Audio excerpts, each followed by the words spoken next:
Hi everyone, Susie here. I'm going to show you today what I do for my large die storage. I don't know about everyone else, but I have some really huge dies. This one's A4 for example, and it's really difficult even with a magnetic sheet because they're quite floppy. So that I've got quite rigid, and I expect you might like to know how I've done it. I've obviously got a pack of these A4 magnetic sheets. Well, as you can see, they're floppy and there's just no support whatsoever for something like this. So I've had to think of a way where I can easily and cheaply make the support. Now, I got myself a pack of craft card. This is 300 GSM, which is sort of medium to heavyweight, a little bit bendy. I think cereal packet would do just as well. Now you can see here there's two sides to it. This side's curving toward you a little bit, so it's curving up a bit, as you can see if I hold it to the side. That side's curving away. Now this is the side that we want to put the glue on, and you're going to think to yourself, does this matter? Actually yes, it does, because I have two pieces of paper here. This one I've glued with that surface going away from me, and it's virtually flat. This one I haven't, and as you can see, it's curving like a banana. Now they're the same piece of card, the same scrapbook paper, the same everything. So yes, it does matter, and you can even see from the colour here, there's a slight difference in colour. That would be the side that you'd want to glue on. So as you can see, that's the rougher side, this is the smoother side, which is lighter in colour. Now I'm just using ordinary PVA glue and an old credit card, spreading the glue on thinly, but making sure that I've got plenty of coverage on the edges.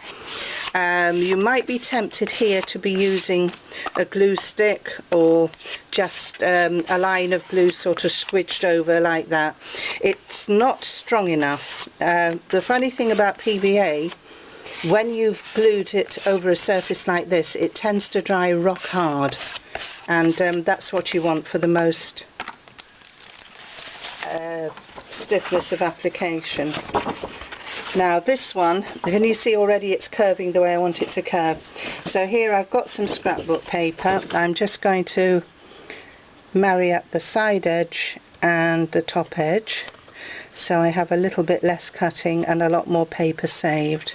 So as soon as I've tacked that down like that, I'm taking my white paper away, and I'm going to use a bone folder and just really smooth it out, just flatten it. Now you can see I wasn't strictly straight. I'm not going to worry pulling it off and putting it back on again. And as you can see, this is dried without a wrinkle. So now, I know it's still wet, but never mind. I've got a steel ruler. Now this one, this style has actually got a bit of a lip to it. I got it from a hardware store.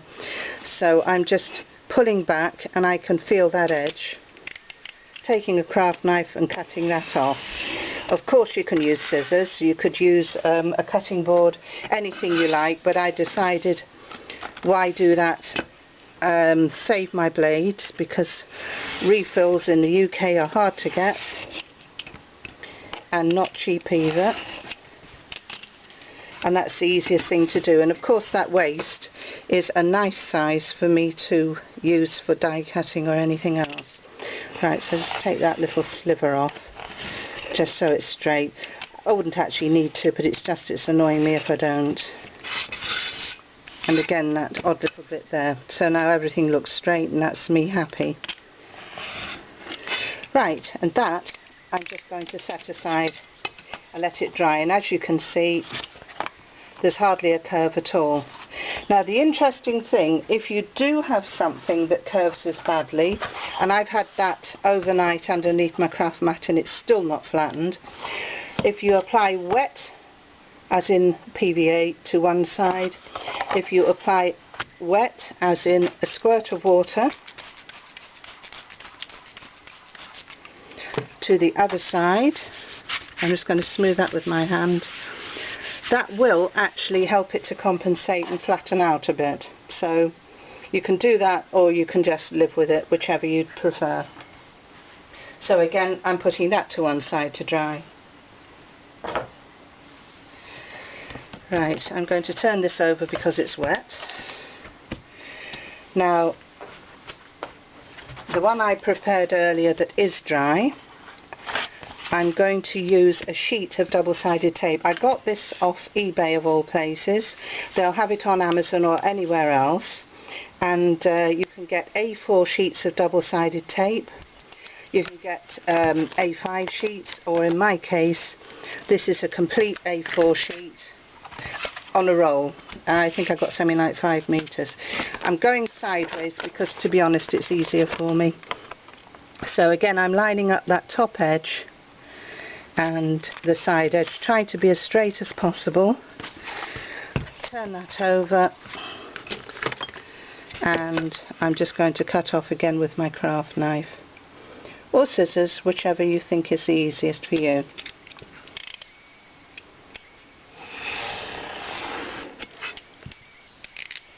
So this is actually pretty economical. So there we are. Again, smooth down. What you don't want are air bubbles. If you have air bubbles, the same as when you see sellotape, just work your folder down on it. Now here you see I've got a bit hanging over the edge, so I do need to scoot that off because otherwise it's going to stick to everything, which I don't really want it to do.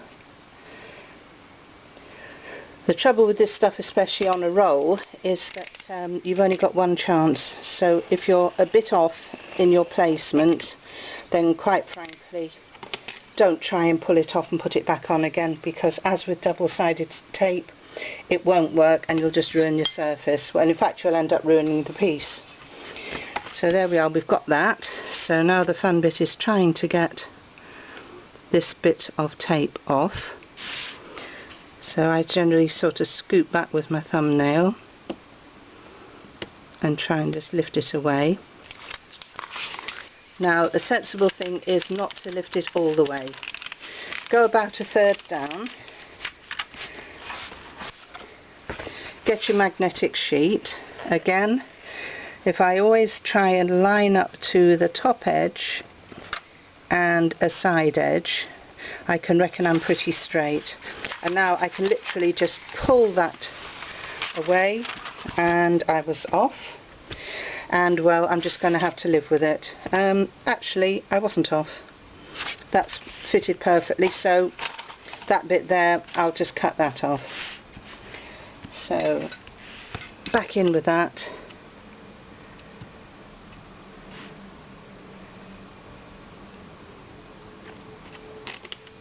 Always spread eagle your hand like this, like the star. If you're holding it in 2 points like that and you've got that index finger, or rather the middle finger, helping to support, then you'll find that your ruler is much less likely to slip. So there we go. I'll go through twice because it's a thicker surface. Third time if you need to, and as you've noticed, this ruler has not moved.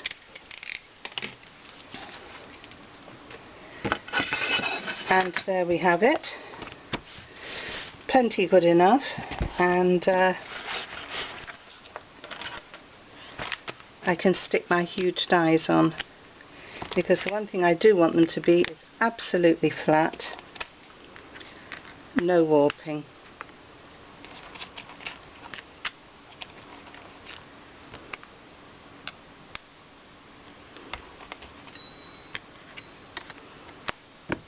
And Bob's your uncle. So there's my set of 2 there, which I can just lay one on top of the other, and they can go back in my Scarlet Rose Pearly Pages set. As you can see, huge envelope. These will simply slide inside, and I'm not going to lose any of my little bits and pieces. Then that will go into my storage system, standing upright. I have one of those magazine holders, and it'll work perfectly in there. So anyway, there you are. I'll just show you another one. This one's slightly different. This is my everyday journaling. getting a file folder and doing it this way, simply because of these little bits, so if anything tiny did drop down inside, I've got something to catch it, and I'm not going to be hunting inside the envelope trying to find out where on earth it's all gone. So that's that one. Now, as to the file folder,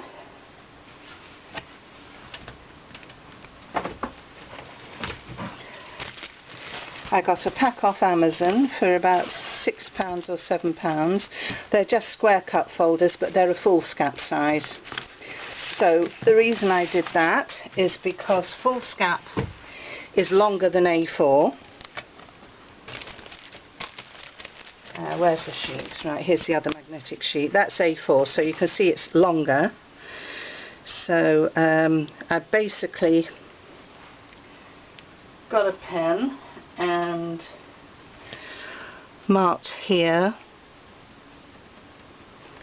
and I'm going to score that line.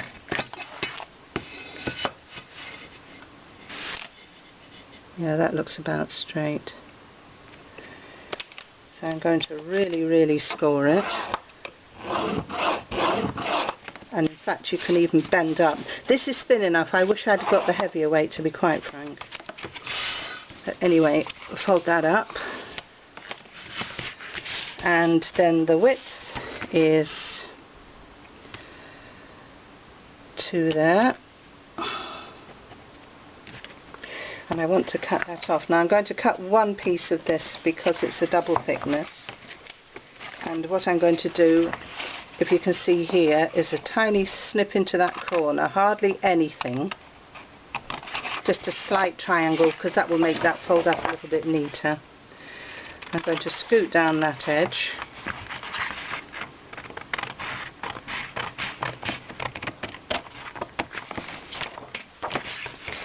So that can tuck inside, and the reason I'm doing that is because I'm going to use my guillotine and cut the excess off in once, and of course if I'd left it open it's too long, I can't cut it. So there you are. So let's get that on. Oh, I hate this guillotine, it fights me tooth and nail. That bottom edge does not want to cut very well. So there we are, that's the folder, and then either cut by hand, or I've got a circle punch here and I'm just going in a little tiny bit.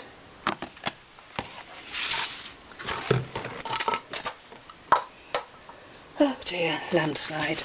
And that's how those pages can fit inside there if you need a folder. Now where this could come into its own is if you also have a die set that works. So you can have that in, and you can also cut other things in. Maybe you need to make a little gusset. If you do, that's very simple. If I draw that with pen, you can see where I am. And I'm just going to go a tiny space away, draw another line. I'm going to score it and bend that up. If you bend up against the edge of a ruler, but you can see I've just given myself a tiny little bit of thickness here.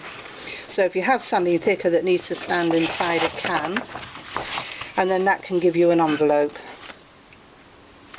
If you kept the excess on that side and you'd scored down here, you could have folded that over and even had a magnetic clasp, add ribbon, anything else you want. Of course this can be covered in pretty papers, which will make it even more substantial. But if you're going back into this sort of setting, then obviously the thinner the better.